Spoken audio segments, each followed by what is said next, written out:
steaming some ribs into the new boat this morning, and they're all nice green freshly cut oak. We had 4 planks like this. Our finished size of our rib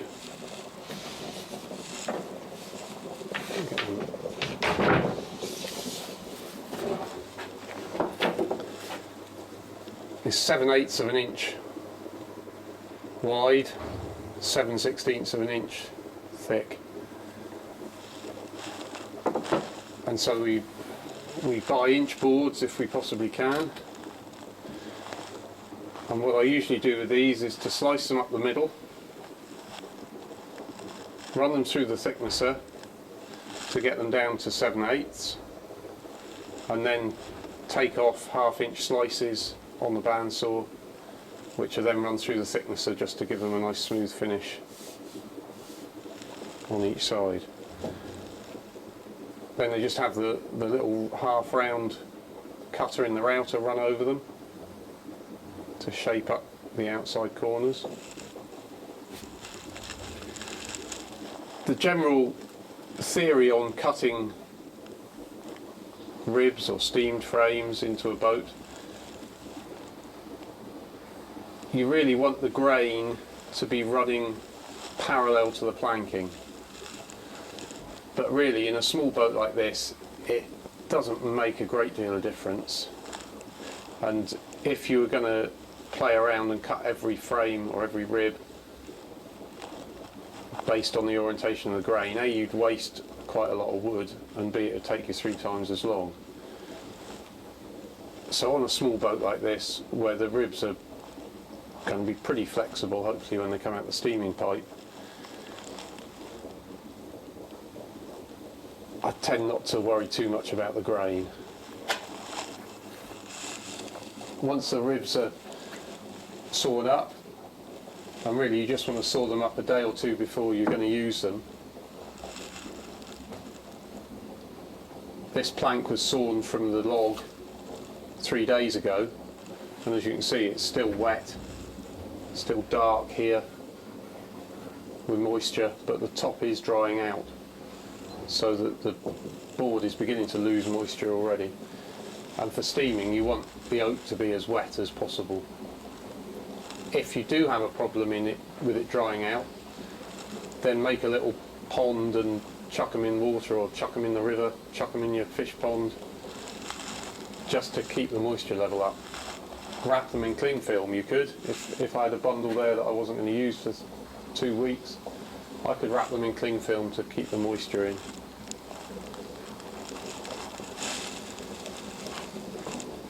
We've got 10 ribs in the steam pipe at the moment, steaming away. It's powered by 2 wallpaper strippers, available from any DIY store really. You can have much more complicated versions, but this works really well. Having 2 steamers, 2 wallpaper strippers, allows you to switch one off, refill it, while the other one's still pumping steam in, so you don't lose temperature in the pipe. And the pipe is just this pipe is just a discarded piece of gas main, and it's quite thick walled, so once it's hot it retains its heat quite well. It doesn't really need insulating too much. You can insulate if you make a wooden box. You can put some Celotex or foam insulation around it to keep the heat in.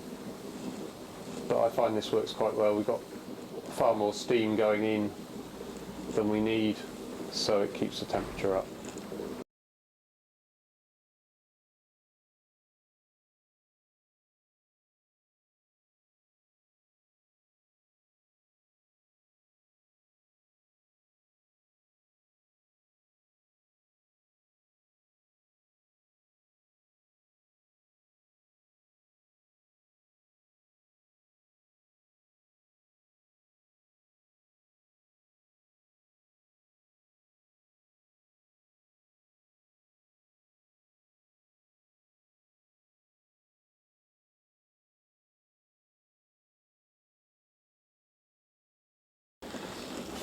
As I said about the grain in the oak, I don't worry too much on small little boats like this. This plank has just been sort of sawn through and through off the log. And if I find a pen,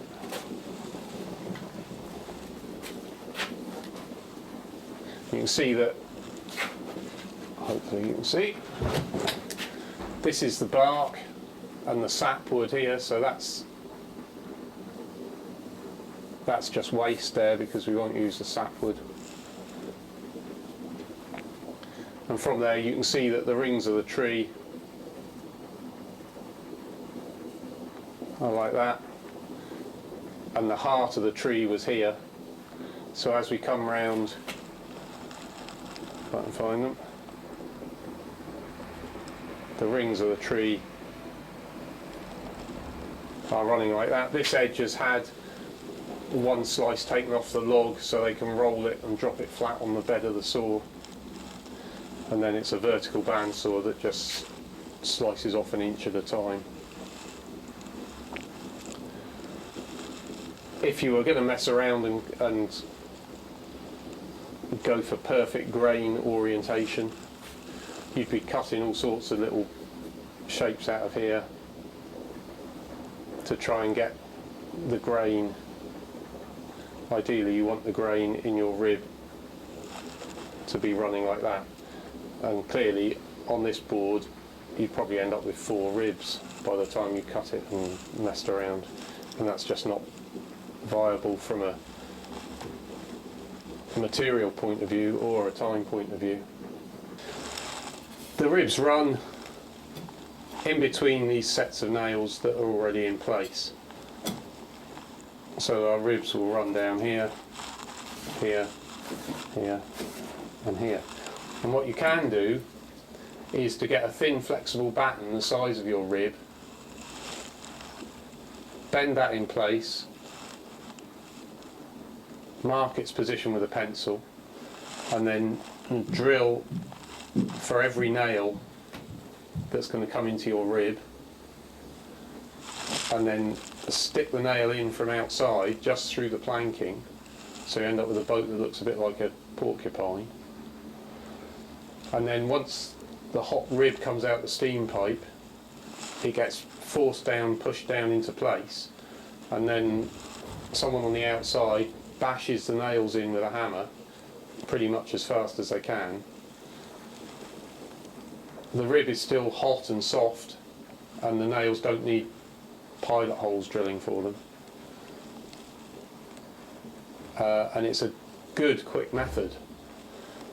The only downside is things can go wrong, the ribs can split, and even where the nails come through the rib there's always a little split in the rib above and below the nail.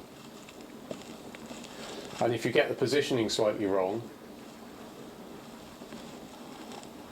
you haven't really got a chance to do much about it. The only alternative is, once the rib's in and cold and nailed, is to take out every nail, move the rib, re-drill the holes, and that ends up taking 5 times as long and is not such a neat job. The way I prefer to do it is to actually clamp the ribs in place. These are fairly easy curves, it has to be said, for a rib to bend to, so they do bend into place and clamp there and stay there quite well. On a more complicated boat, or a boat with a tuck in the stern,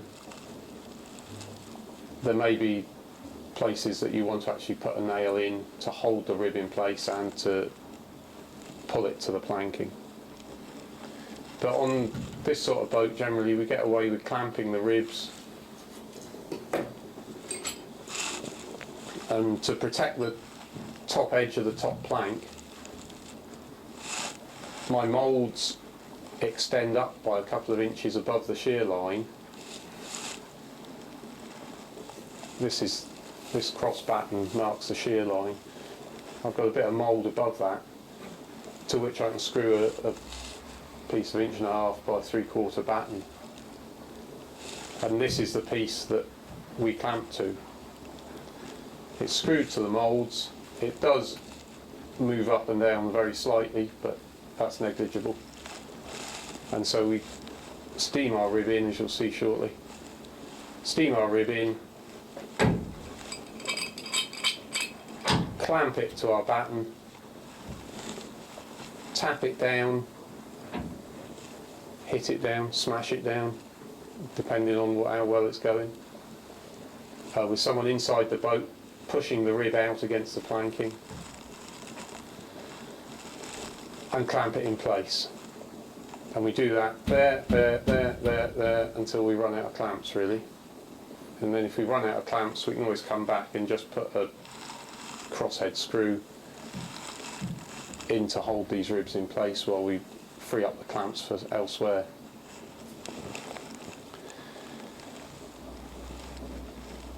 That allows, hopefully, the rib